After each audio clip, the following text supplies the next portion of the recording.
Think for a moment about the last time a single thought changed the direction of your day. A sentence in your head, "I'll never finish this," or "they don't like me," and suddenly your posture shifts, your breathing shallows, your choices narrow. That's not coincidence. That is the mind doing precisely what it was designed to do: create meaning quickly, often unconsciously, and then drive behavior from that meaning. Recognizing the power of your mind is not spiritual fluff or wishful thinking. It is the plain fact that our inner commentary, the stream of words and images we run on repeat, governs our feelings, decisions, and ultimately our destiny. Neuroscience and psychology converge on one critical point: thoughts are events in the brain, not immutable truths. The brain evolved to prioritize threat because that kept us alive. That evolutionary advantage gave us a bias toward negative interpretation. It's why a single slight can stick more strongly than 10 compliments. But evolution doesn't have to run your life today. Awareness does. When you learn to observe your thoughts, you create a gap between stimulus and response. In that gap, you regain choice. You stop being a puppet to reflexive thinking and become the author of your narrative. This begins with a simple practice. Label the thought. Not argue with it, not suppress it, simply name it. There's the "I'm not good enough" thought. When you name it, the brain categorizes, and categorization reduces the thought's emotional charge. This is cognitive science. Naming interrupts the amygdala's hijack and brings prefrontal clarity. Philosophically, it's also liberating. You realize you are not the thought. You are the awareness observing the thought. That shifts, small, precise, profound, is the doorway to freedom. But awareness without inquiry is only the first step. Once you notice a thought, interrogate it like a scientist. Ask yourself, is this thought literally true? What evidence supports it? What evidence contradicts it? Often you will find the thought is a hypothesis dressed up as fact. Reframing is not about lying to yourself. It's about seeking a more accurate, more empowering interpretation. Replace "I can't" with "I don't yet know how." Replace "they always" with "sometimes." These small linguistic tweaks weaken the thought's authority and open up possibility. There's also a moral dimension here. To master our minds, we must stop mistaking discomfort for catastrophe. A thought creates anxiety. Anxiety creates avoidance. Avoidance creates stagnation. Stagnation creates regret. If you treat every discomfort as a sign to withdraw, you hand your life to your worst assumptions.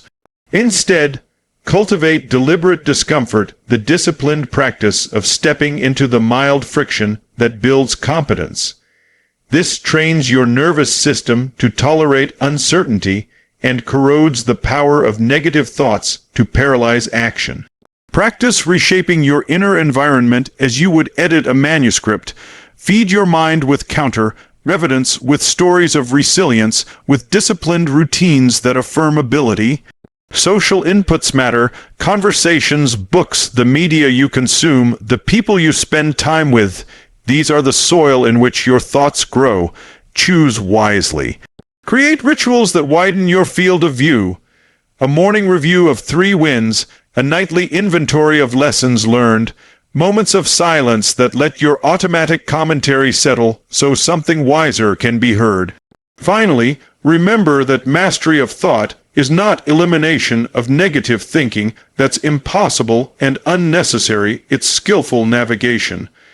Even the most successful minds entertain doubt and fear.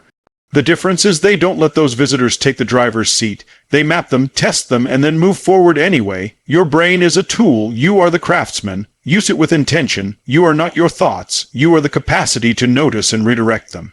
Use that capacity. Make the tiny, disciplined choices to observe, to question, to reframe, and you will change not only your mood but the arc of your life. Act on what you've learned. Notice one recurring negative thought today. Name it and ask it for the evidence. Pay attention. Negativity doesn't appear out of nowhere. It has a birthplace: patterns, situations, bodily states, and relationships that reliably light the fuse.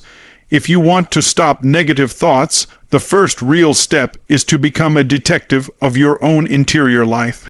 That means learning where those thoughts come from, what feeds them, and how they find purchase in you. Once you can map the terrain of your triggers, you don't have to be surprised by your mind's worst moments. You can anticipate them, prepare for them, and neutralize them. Start with the obvious external triggers. Certain people, places, or media reliably tilt the scale toward pessimism.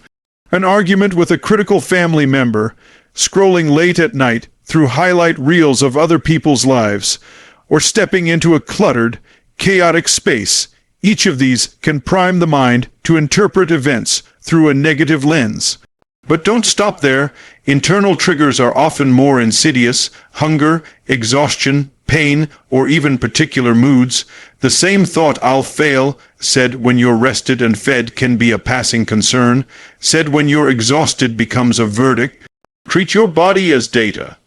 If you notice negative cascades in the afternoon, that's not a moral failing. It's a pattern you can fix with scheduling and self-care. Then there are cognitive triggers, recurring beliefs and narratives you've rehearsed so often they feel like facts. I'm not enough. People will abandon me. Success is for other people. These are like grooves in a record.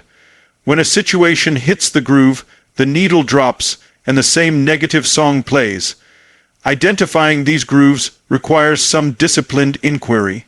Keep a trigger log for a week. Note the situation, the immediate thought, the bodily sensations, and what happened next. Patterns will jump out. Maybe every time your boss emails you, you assume it's criticism. Maybe every evening social media check converts curiosity into comparison. The map emerges when you write the terrain down. Philosophically, this is about reclaiming agency. Triggers are not destiny, they are prompts. Stoics taught that it's not events that disturb us, but our judgments about them. Modern psychology agrees. Triggers are inputs, not commands. When you recognize a trigger, you create a gap not through willpower alone, but by design. Design means setting up if, then plans. If I see X, then I will do Y. If a message from my ex appears, then I will step outside and breathe for 3 minutes before responding. If I start scrolling at night, I will put my phone in another room. These pre-commitments convert insight into action and reduce the power of surprise. Boundary setting is another practical lever. If certain people reliably generate negative narratives about you, the colleague who always undermines, the friend who thrives on gossip, you don't have to accept unlimited exposure. Boundaries aren't punishment, they're a form of mental hygiene. Limit contact, change topics, or practice neutral responses that refuse to fuel the drama. Over time, reducing toxic inputs reduces the frequency and intensity of negative thoughts. Don't forget to reframe triggers as experiments. When a trigger appears, treat it like data to be tested, not a truth to be obeyed. Ask yourself, what evidence supports this interpretation? What alternative explanations exist? This isn't intellectual avoidance, it's skillful inspection. The aim is to habituate curiosity instead of reactivity. Curiosity weakens certainty, and uncertainty is the enemy of rigid, negative narratives. Finally, build structural supports. Rituals, morning reviews, evening gratitude notes, movement breaks change the baseline mood so triggers have less leverage. Social supports, people who reflect perspective back to you, act like mirrors that correct distortions. An exposure intentionally facing small triggers under controlled conditions can desensitize you so the big ones lose their venom. You cannot eliminate triggers from life. You can, however, reduce their hold on you by noticing them, designing responses, and changing your environment. Begin today. Identify one recurring trigger, decide one concrete if, then response, and practice it until it becomes automatic. Name the trigger, plan your response, and choose your life rather than reacting to it. When a negative thought arrives, the instinct is to believe it instantly, completely, as if it carries a warrant signed by your life's history. But belief is not the same as truth. The habit of accepting inner statements without scrutiny is one of the principal engines that drives suffering. To regain control, you must learn to challenge and reframe those statements with the clarity of a scientist and the compassion of a friend. This isn't about forcing cheerfulness or pretending reality is different. It's about applying a rigorous method to thoughts so they stop running your life by default. Start with the simple assumption that any thought is a hypothesis, not a verdict. When the thought "I'm going to fail" appears, treat it like a claim you might test. What evidence supports it? What evidence contradicts it? When you ask those questions, you shift from reactive suffering to investigative curiosity. The mind that can interrogate its own narratives creates space for different outcomes. Neuroscience shows that this kind of metacognition reduces emotional charge. Philosophically, it restores your sovereignty over judgment. There are practical patterns that make this work reliably. Use the three-step practice. Identify, examine, reframe. First, identify the thought, precisely put it into words. Vague dread is hard to move. Articulated belief is manageable. Second, examine it with specific questions. Is this literally true? Am I confusing possibility with probability? Am I overgeneralizing one event into a permanent law? Third, reframe the thought into a more accurate, more actionable statement. Transform "I always mess up" into "I made mistakes in similar situations. I can learn and prepare differently this time." The reframed sentence carries less charge and invites behavior. Language matters deeply. Small linguistic shifts reduce the thought's power. Adding "yet" to a limiting statement, "I can't do this yet," opens the future. Replacing absolute words like "always" and "never" and "everything" with qualifiers such as "sometimes," "in this case," or "so far" weakens catastrophic thinking. These aren't tricks. They are structural corrections to how the brain encodes meaning. The words you use carve pathways. Choose ones that map possibility instead of prison. Cognitive distortions are the predictable errors your mind makes: catastrophizing, mind reading, personalization, black and white thinking. Learn to recognize the categories and you'll recognize the triggers sooner. A thought journal helps. Note the situation, the automatic thought, the distortions involved, and an evidence-based rebuttal. Over weeks, this builds a new neural economy: less fuel for negativity, more scaffolding for rational, adaptive interpretation. Reframing is not purely intellectual. It must be married to behavioral experiments. If you suspect a thought is false, "nobody values my contributions," and design a test. Ask for feedback, offer an idea in a meeting, measure responses. Data disconfirms the false narrative more convincingly than argument. These micro-experiments recondition your predictive model of the world. They teach your brain that uncertainty can be informative rather than catastrophic. There's also an ethical dimension. Be brutally honest with the thought, but not cruel to yourself.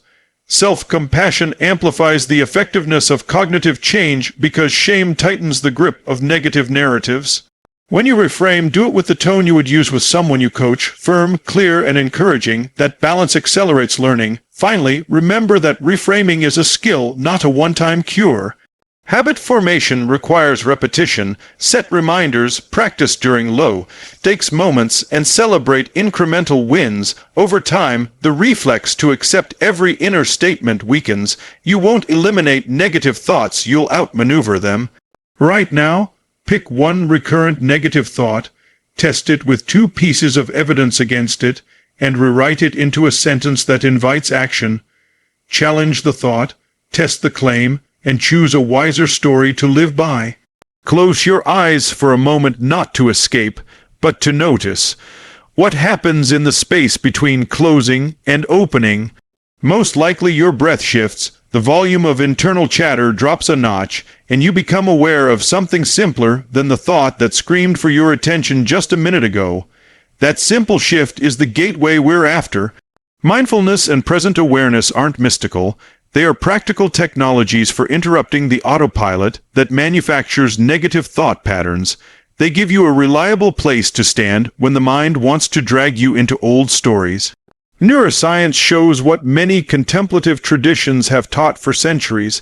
Attention sculpts the brain. When you direct your attention to the present moment, to the breath, the sensations of the body, the detail of a single object, you activate networks that calm the emotional center and engage the rational one. Practically, that means you can short-circuit a downward spiral. Philosophically, it means freedom. If your suffering arises from being trapped in past regrets or future anxieties, then a disciplined return to the present dissolves that trap, because those regrets and anxieties only exist in time. The present moment is neutral territory where choice exists. Start with the most underrated tool, the breath. It's always with you, free and informative. Use 3 deep, measured breaths when you notice tension. Inhale slowly for a count that feels slightly longer than normal. Pause for a beat. Exhale fully. That simple sequence alters the autonomic nervous system. It signals to your body that immediate threat has passed. And in that physiological downshift, your mind becomes less convinced that catastrophe is imminent. The breath is not a cure-all, but it's a reliable first responder. Beyond breath, cultivate what I call focused noticing. Pick and anchor the feeling of your feet on the floor, the weight of your hands, the texture of a cup, and spend 60 seconds observing it with curiosity. Noticing is an act of defiance against mental habit. When you observe without commentary, you train the capacity to register experience without automatically narrating it as danger, failure, or loss. Over time, this capacity generalizes. Attending to a small neutral detail becomes the habit of attending to experience itself, which reduces the habitual leap to negative appraisal. Mindfulness also changes your relationship to time. Much of our negative thought life is a theater of what-if scenarios or replayed slights. The present moment collapses those narratives because it asks only one question: what is happening now? That question is disarming. It takes the mind out of storytelling mode and into sensing mode, and sensing mode is where clarity and accurate action arise. You can't respond wisely to the present if you are occupied by invented futures or embellished pasts. Practice is key. Start with micro practices that fit real life. Before answering an email that triggers you, take 2 mindful breaths. Before a difficult conversation, spend a minute noticing posture and breath. During a walk, practice single, pointed awareness on each step for 20 steps. These short pauses are not wasted time. They are strategic resets that accumulate into a new baseline for how you meet stress. There's also a moral refinement here. Present awareness fosters responsibility. When you're aware, your choices are less reflexive and more intentional.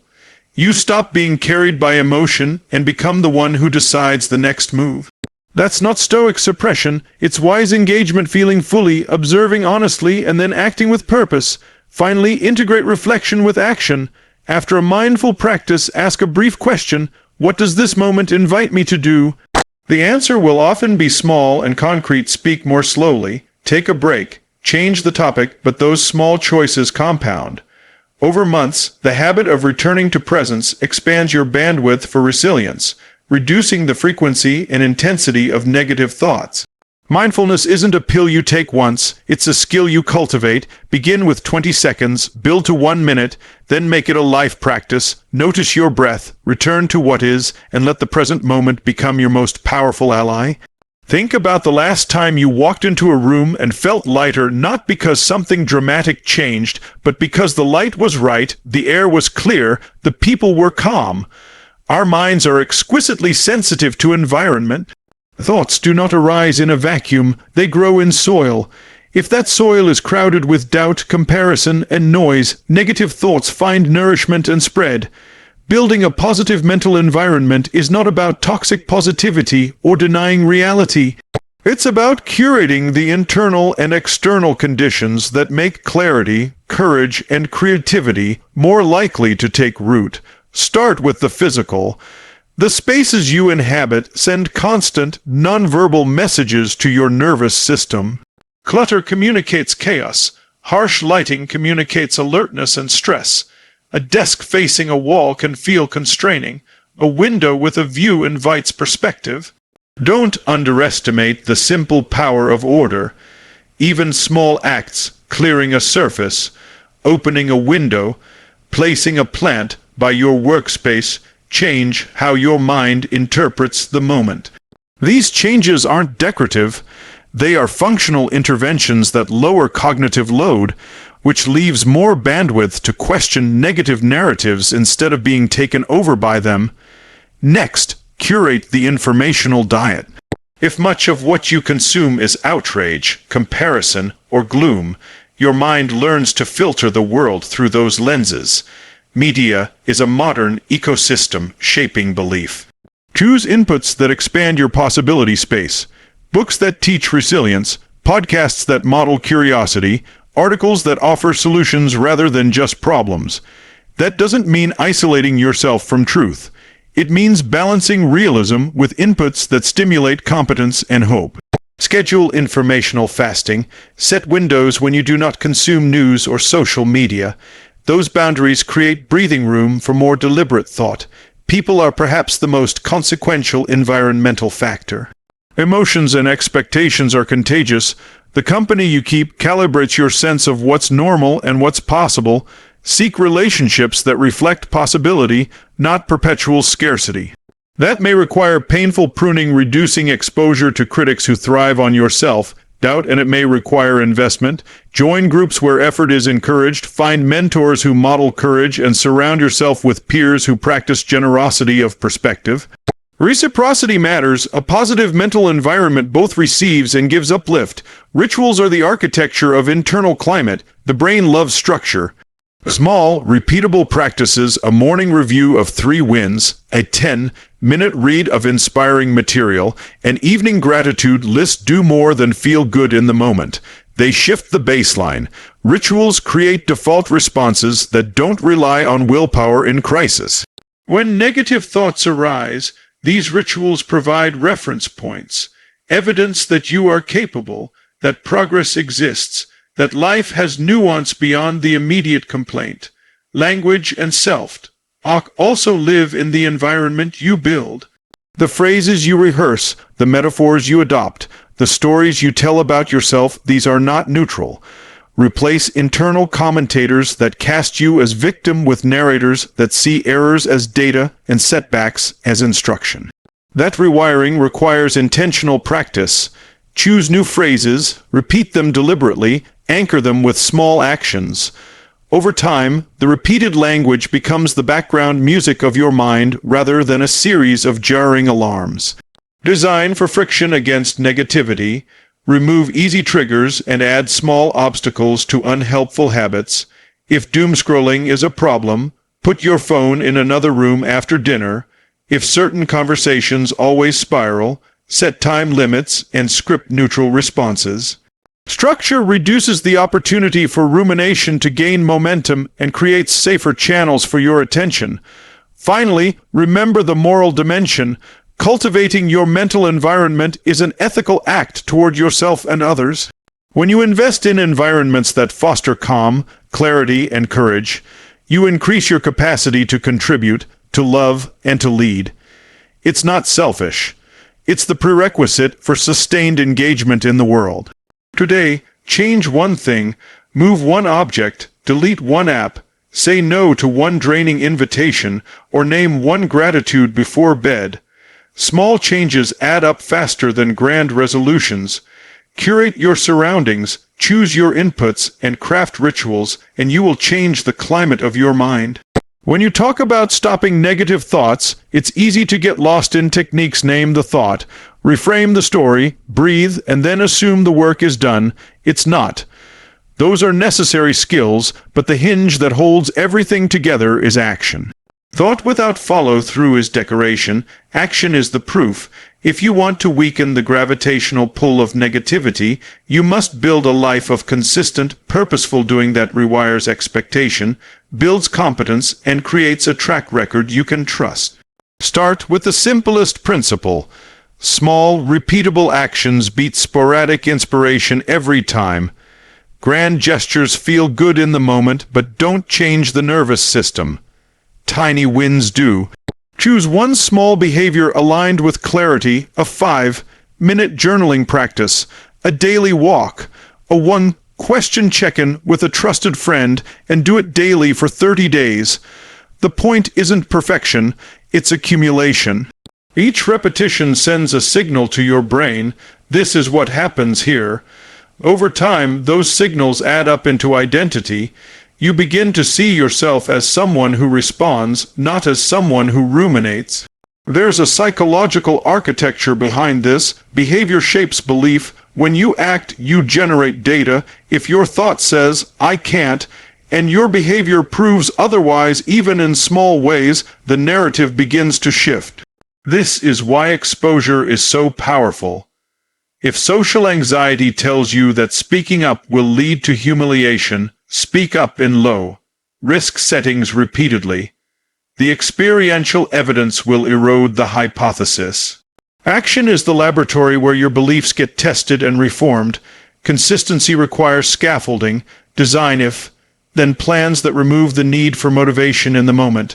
If I wake up and feel resistance, then I will do the 3-minute routine anyway.